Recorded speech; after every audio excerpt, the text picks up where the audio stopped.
You are listening to the Novel Writing Podcast, episode 27. Grab a cup, cozy up, and let's get to writing. Today's episode is the 23rd of 60 daily episodes that pair with the videos from Haley's 60-Day Novel Writing Challenge.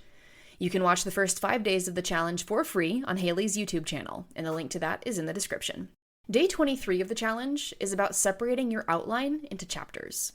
You are probably going to shuffle scenes between chapters at some point, so don't take this day as the day you set your chapters into stone. It's just to give you an idea of where the breaks happen so that it's easier to write for a set amount of time or a set word count and keep track of your progress. And because you're probably going to be shuffling those scenes around, we recommend using a writing program like Scrivener or a similar setup that lets you move scenes around easily between chapters. I know Readsy also does this. But when you write in Microsoft Word or even Google Docs, it becomes harder to pluck a single scene from one chapter and neatly move it into another one. Of course, with moving scenes, you'll also end up changing how the surrounding scenes flow in and out of it. So keeping a separate set of notes about what changes or edits you'll need to make will make it a lot easier to smooth things out in the writing and editing process.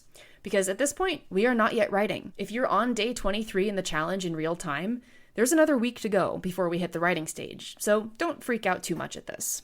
If you're one of those people concerned about doing it right, please listen with an open mind. You do not have to set things in stone right now. The chapter divisions you choose at this moment in time do not have to remain that way. You can shift them around during and after the writing process. You can go so wild as to have every single scene be its own chapter, which means all your chapter breaks are already done. I like to call those types of chapters potato chip or popcorn chapters, because when you read them in a published book, it's really hard to stop at just one. This can create a really quick page-turning feel, but be careful not to make your chapters too disjointed. When you do hit the writing stage, make sure they all flow together and build on one another. For anyone who uses a Kindle or other e-reader that tells you how much time is left in the current chapter, if you're like me, when you see the 1 minute left in this chapter, you will probably keep reading for like 10 to 20 more chapters, or just lose track of time altogether. The other thing to keep in mind is point of view.